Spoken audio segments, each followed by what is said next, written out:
vencida. Levanto un aleluya tan fuerte que no hay duda en mí. Levanto un aleluya, mi arma melodía es.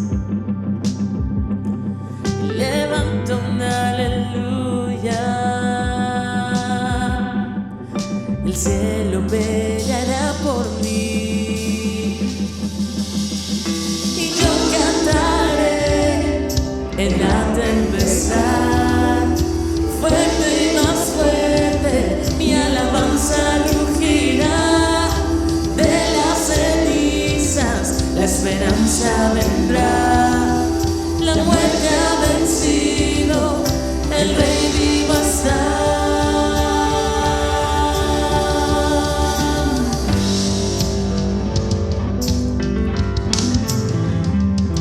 Levanto un aleluya con todo lo que hay en mí.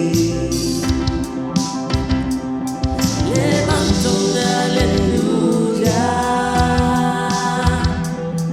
la oscuridad tendrá que huir. Levanto un aleluya en medio de la ansiedad.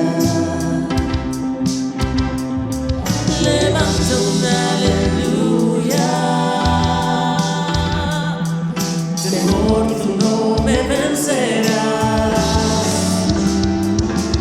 Y yo cantaré en la tempestad, fuerte y más fuerte, mi alabanza rugirá. De las cenizas la esperanza vendrá. La muerte ha vencido, el Rey vivo está.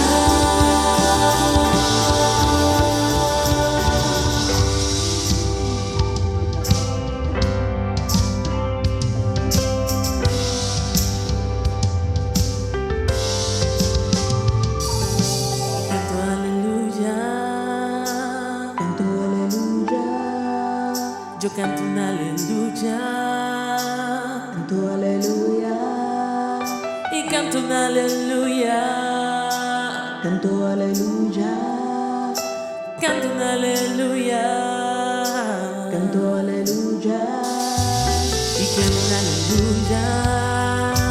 clamo aleluya, Yo clamo un aleluya, clamo aleluya, clamo aleluya, clamo aleluya, clamo aleluya, clamo aleluya, declaro un aleluya, declaro aleluya, declaro aleluya, declaro aleluya, declaro un aleluya, declaro aleluya, declaro un aleluya, declaro aleluya, yo grito un aleluya, aleluya, grito un aleluya,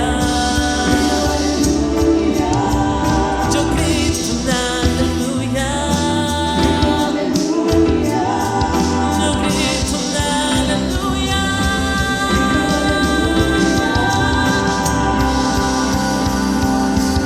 Y yo cantaré en la tempestad, fuerte y más fuerte, mi alabanza rugirá. De las cenizas la esperanza vendrá. La muerte ha vencido, el Rey vivo está.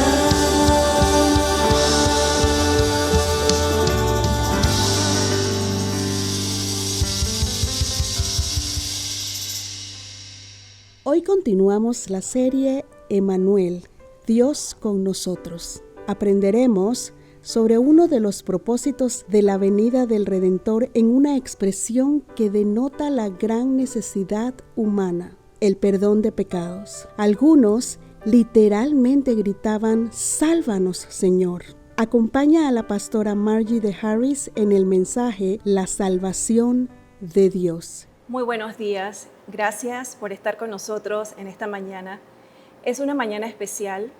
Damos gracias a Dios por cada uno de ustedes que sintonizan este mensaje a través de YouTube.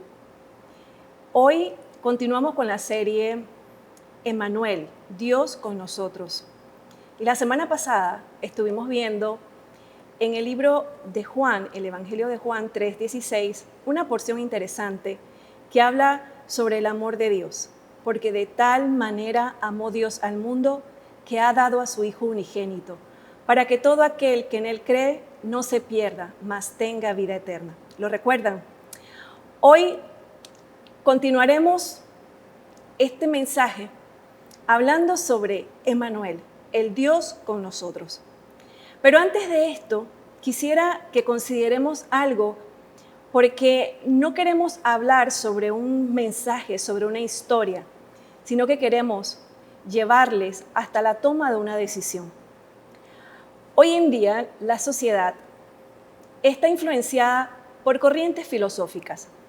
Una de ellas nos habla sobre el relativismo, y esta propone que la validez de un conocimiento nunca es universal, sino que depende de algunos elementos o factores, como por ejemplo el lugar, el tiempo o la época, el ciclo cultural, como también otras condiciones y factores externos. Si consideramos el relativismo como una forma de vida, de pensar, ciertamente la Biblia no estaría dentro del listado de libros a leer, pues la Biblia es el mensaje de Dios y Dios es un Dios de absolutos, un Dios inquebrantable, un Dios cuya verdad es la que nos rige hoy. Quiere decir que el mensaje de hoy nos debe mover del relativismo a la verdad absoluta. Muchas personas, muchas generaciones han caminado, transitado por el relativismo, aún sin saberlo. Lo descubren luego de haber sido permeados o han sido fracturados sus valores. Esta manera de pensar de que nunca ese mensaje de pecador tiene que ver conmigo. Y por lo tanto, la predicación de arrepentimiento y de salvación tampoco me compete. Hoy nosotros hablaremos sobre Emmanuel, el Dios con nosotros. La consecuencia de que Jesús, el de la Biblia, no es para aquellos que consideran que el relativismo es la forma correcta de pensar, porque ellos consideran que Jesús puede ser un mito. Es por eso que la Navidad no significa lo mismo para aquellos que hemos fundamentado nuestra fe, nuestras convicciones en la palabra de Dios.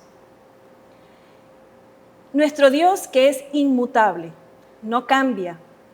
Nosotros los cristianos creemos en que es la palabra de Dios nuestro norte, nuestra hoja de ruta, y su voluntad nuestra voluntad.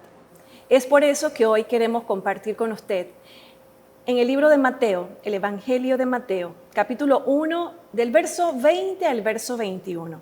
Dice así el texto: y pensando él en esto, he aquí un ángel del Señor le apareció en sueños y le dijo: José, hijo de David, no temas recibir a María tu mujer, porque lo que en ella es engendrado del Espíritu Santo es. Y dará a luz un hijo, y llamarás su nombre Jesús, porque él salvará a su pueblo de sus pecados. Ahora, hagamos un alto. ¿Cómo esperaba el pueblo judío, el pueblo de Israel, al Mesías prometido? Ellos esperaban a un Mesías con estas características. La mayoría pensaba que debía ser un popular guerrero, que apareciera como un gran campeón político y héroe militar. Otra de las opiniones era que el Mesías debía reunir bajo la ley a todos los judíos de todas las naciones, hasta los dispersos, y conducir un ataque victorioso contra las naciones enemigas. Otras de las expectativas era que el Mesías debía vencer a los opresores paganos y así eliminarles y ser entonces ellos, la raza escogida, los que conquistarían el mundo. Otra de sus expectativas, bien fundamentadas en la palabra, es que el Mesías era descendiente del rey David. Ahora, ¿cuál es el propósito del nacimiento de Jesús? Como lo dice el texto que leímos hace un momento en Mateo 1, habla sobre salvar a su pueblo de sus pecados. ¿Qué es salvar? Salvar es solucionar el problema grave de alguien, liberarle de un peligro, de una amenaza, de una situación difícil. La salvación es un término que generalmente se refiere a la liberación de un estado o condición indeseable. Cuando hablamos de los dogmas religiosos, hablamos de que la salvación es la protección del alma del pecado y sus consecuencias. Pero si volvemos al texto, ¿quién le habló a José? Dice el texto, un ángel habla a José en un sueño, convenciéndole que no se divorcie de María. ¿Y qué ocurría en la mente, en el corazón de José? Pensando él en esto, he aquí un ángel del Señor le apareció en sueños y le dijo, José, hijo de David, no temas. El texto nos habla de obviamente un temor reverente, un temor a ese ser celestial que le estaba hablando, como también a ese temor por las circunstancias que estaba viviendo. Cuando hablamos de este ángel, no estamos hablando del ángel, el ángel de Dios. Estamos hablando de un ángel que si leemos otras porciones, por ejemplo en Lucas, cuando Zacarías recibe la visita del ángel, igual que María, la visita que reciben, no dormidos, sino totalmente despiertos, es la visita del ángel Gabriel. Usted puede encontrar esto en Lucas 1:19 y en Lucas 1:26. José estaba pensando en cómo salir airoso de esta situación. Posiblemente estaba perturbado por el embarazo misterioso de María. No solamente era una pareja de novios, ya había un compromiso matrimonial que según la cultura era como un matrimonio que no había sido consumado. El título que le da el ángel a José es importante y llama la atención de José. José, hijo de David. Este título, hijo de David, alertó a José de que había algo muy importante que este ángel le iba a decir. Hijo de David es una referencia al linaje de José, al trono de David. Interesantemente, el ángel continúa y le explica, ella ciertamente está embarazada, pero tú no sabes de quién. Y le explica lo que en ella es engendrado, del Espíritu Santo es. María no le había dicho que había visto o había tenido la visita de un ángel. María, en su cabeza inocente, no tenía cómo explicarle a José que este embarazo se debía a una obra misteriosa del Espíritu de Dios. Humanamente, imposible de creer. Este sueño era necesario para que José tomara la decisión correcta en cuanto a María y en cuanto a su paternidad terrenal de Jesús. ¿Cuál era la tarea de José? José debía ponerle nombre a ese bebé. Es un momento muy esperado por la mayoría de los que hemos sido padres. Escoger el nombre de nuestros hijos. Escoger el nombre que refleje características que nos recuerde a algún pariente, a un familiar al cual amamos. El ángel le dice a José, llamará su nombre Jesús. Ciertamente Jesús no era un nombre único. Ya, según el historiador Josefo, habían más de 12 personas que tenían su nombre, era Jesús. Pero resulta que no implica que no fuera un nombre digno, al contrario, porque el nombre Jesús tiene un significado importante. Jesús, el nombre de Jesús significa la salvación de Jehová. ¿Qué ocurre? El ángel manda a José que le diera al hijo de María un nombre que, aunque era común, porque era común el nombre, no necesariamente este Jesús sería común. Su nombre es el más alto, el más brillante, el más noble. De ahí en adelante, ningún Jesús fue llamado Jesús solo por referirse a otro, sino para referirse al Señor Jesús. ¿Cuántos salvadores hubo en la nación de Israel?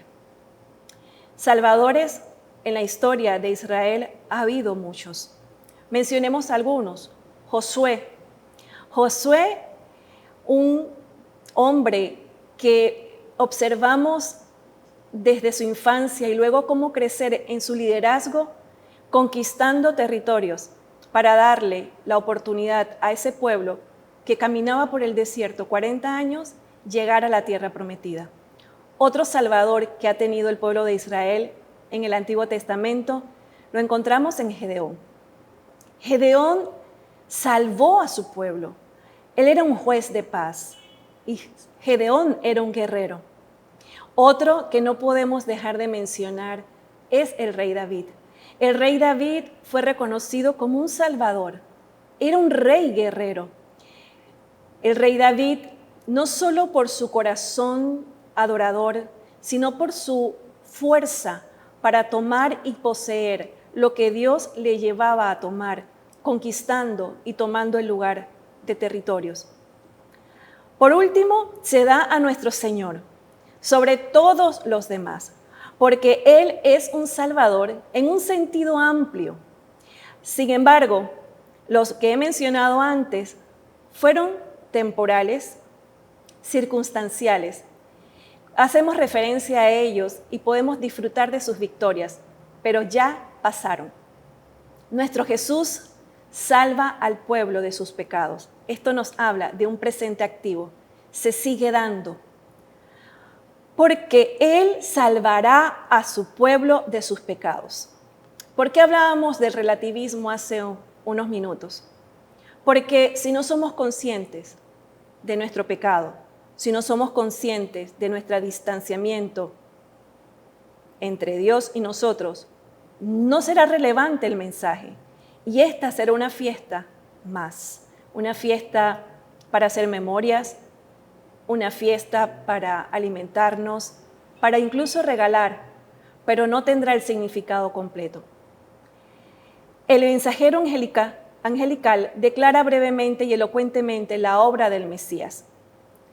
Jesús vendrá como Salvador y vendrá a salvarles de sus pecados. Esta descripción de la obra de nuestro Señor Jesús viene a nosotros muchos pensamientos, y entre esos es que el propósito era salvar. No vino para ser un maestro, un profeta, alguien que impactara la época, o alguien que en esta época muchos solo lo miran como un bebé tierno, inocente, que nació en un pesebre, un bebé pobre, hijo de una joven adolescente y un carpintero. El Señor Jesús no vino para que nosotros sintiéramos compasión de Él. Él vino porque sintió compasión de nosotros. Esa es la gran diferencia. Ahora, ¿por qué viene Jesús? Esa es la gran pregunta. ¿Era necesario que viniera el Mesías? El diagnóstico sobre la humanidad nos los da Romanos 3:23. Pues todos hemos pecado nadie puede alcanzar la meta gloriosa establecida por Dios. Creo que esto es un gran paraguas que nos incluye a todos. Esta carta fue escrita por el apóstol Pablo y él se incluye allí. Por cuanto todos pecamos, estamos destituidos. No hay personas que puedan estar cerca a la presencia de Dios por sus propias obras. Siempre serán insuficientes. Él nos salva del castigo del pecado. Eso es lo primero que Él hace. Romanos 6:23 nos dice, pues la paga que deja el pecado es la muerte, pero el regalo de Dios que Dios da es la vida eterna por medio de Cristo nuestro Señor. ¿Recuerdan el diagnóstico?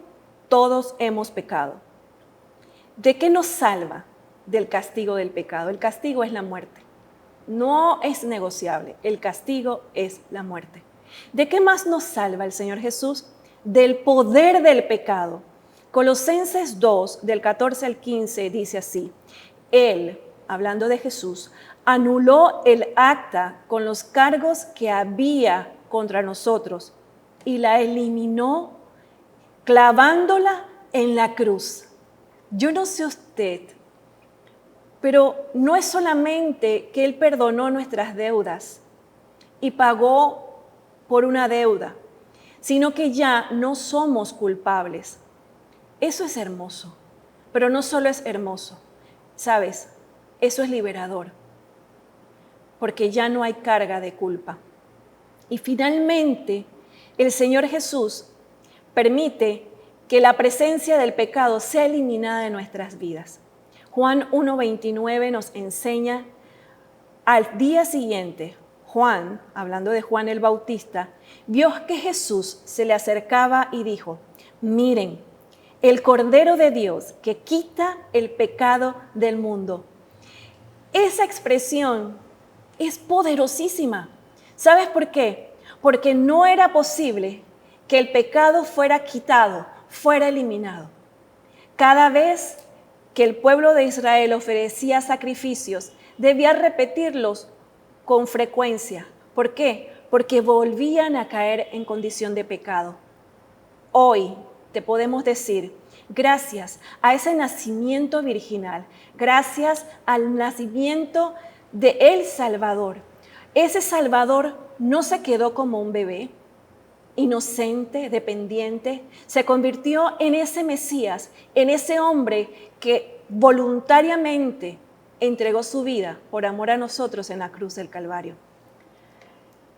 Otra expresión que nos llama la atención de Mateo 1:21 es que dice, salvará a su pueblo.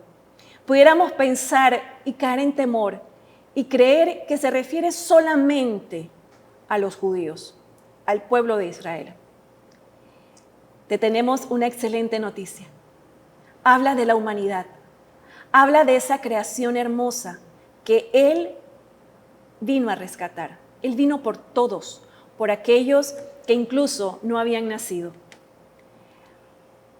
¿Cómo ser parte de ese pueblo? ¿Cómo llegar a ser parte de ese pueblo de Dios? Esa es la gran pregunta que ustedes se harían. ¿Cómo ser parte de? Lo primero que debes saber es que somos salvos por fe. No hay nada que puedas hacer humanamente. Ahora, ¿la fe cómo viene? Esa es la gran pregunta. La fe viene por el oír este evangelio, exponerte al mensaje de Dios, las buenas nuevas sobre su vida, su testimonio de vida, su muerte y su resurrección.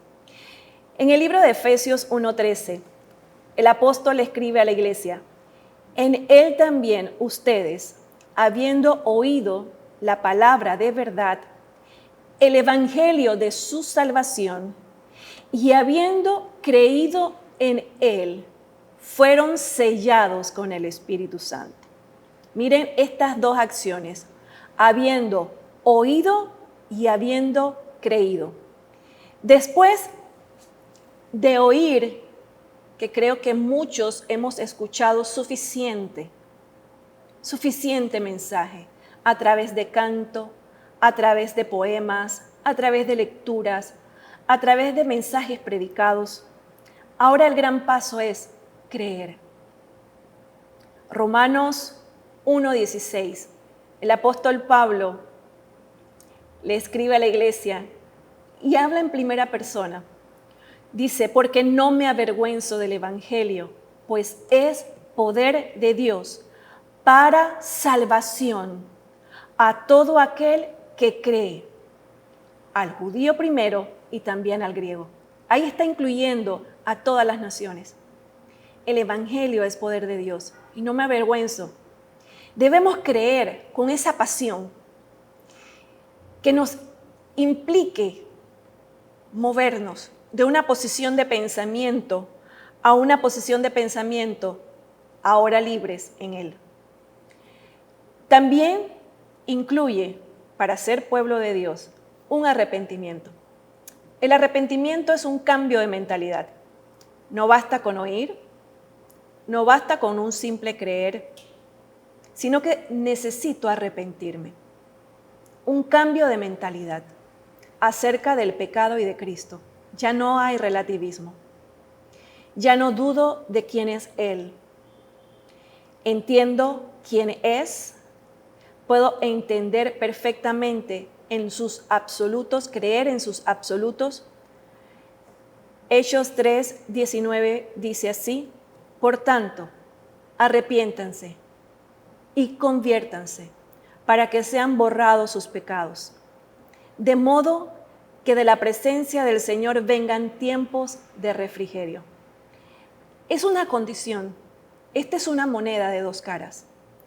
No es suficiente oír, no es suficiente creer, porque ese creer, si solo es un creer intelectual, no nos va a llevar a arrepentimiento. Debe ser un creer que nos lleve a mirarnos y saber cuán lejos estamos. Debe ser un creer que nos lleve a mirar quién es Él y cuánto nos ha amado. Debemos confesar que Él es el Señor. No basta con poner un pesebre, no basta con recordarle el 24 en la noche. No es suficiente que en Semana Santa hagamos algún acto litúrgico. Es necesario confesar que Jesús es nuestro Señor. Romanos 10, del 9 al 10, dice lo siguiente: que si confiesas con tu boca que Jesús es el Señor, y si crees en tu corazón que Dios lo levantó de entre los muertos, serás salvo, porque con el corazón se cree para justicia y con la boca se hace confesión para salvación. Hoy es día de salvación. Ese Jesús hermoso que ha marcado la historia, la cronología de los tiempos. Ese Jesús al cual nosotros hoy le dedicamos este tiempo, esta temporada, no es el bebé inocente, sino la salvación de Jehová, que ha llegado a nuestra vida, ha llegado a nuestra nación, ha llegado a tu casa. Hoy te invito a que le puedas decir: creo que es suficiente, he escuchado suficiente, he escuchado suficiente. Es importante que me mueva de la posición de escucha para ser ahora una persona que cree. Es necesario que yo transite de ser una persona que cree a ser una persona que se arrepiente. Y como consecuencia, puedo confesar que Jesús es mi Señor. Te invito a que cierres tus ojos un momento y juntos oremos. Oremos porque es necesario ponernos a cuentas con Él, con Jesús. Él nos acerca al Padre. ¿Oramos? Padre, hoy llegamos a ti en el nombre de Jesús. Nosotros hoy, unidos en este tiempo de oración, creemos que el plan perfecto no era solo el dar cumplimiento a cada texto, a cada promesa, sino que era llevarnos a nosotros hasta Él. Él llegó hace más de 2000 años y revolucionó la historia, revolucionó el mundo religioso. Hoy nosotros podemos disfrutar no solo de la historia, no solo de ese hermoso y poderoso nacimiento, sino que hoy nosotros podemos dar gracias por esa vida, la vida del Hijo de Dios entregada por amor, tal como lo declara Juan 3, 16 y 17. Porque Dios no envió a su Hijo al mundo para juzgar al mundo, sino para que el mundo sea salvo por él. Hoy, así como Adán y Eva tomaron una decisión de desobedecerte en el jardín del Edén, es necesario que nosotros tomemos la decisión de obedecerte, de creer que Jesús es el Mesías, es el Cordero de Dios que quita el pecado del mundo. Y por eso hoy, en actitud de arrepentimiento, te decimos: sí, Señor, te acepto en mi corazón como mi Señor y mi Salvador, y confieso que ahora yo soy tuyo. En el nombre de Jesús, Padre, gracias. Amén y amén. Gracias, Señor.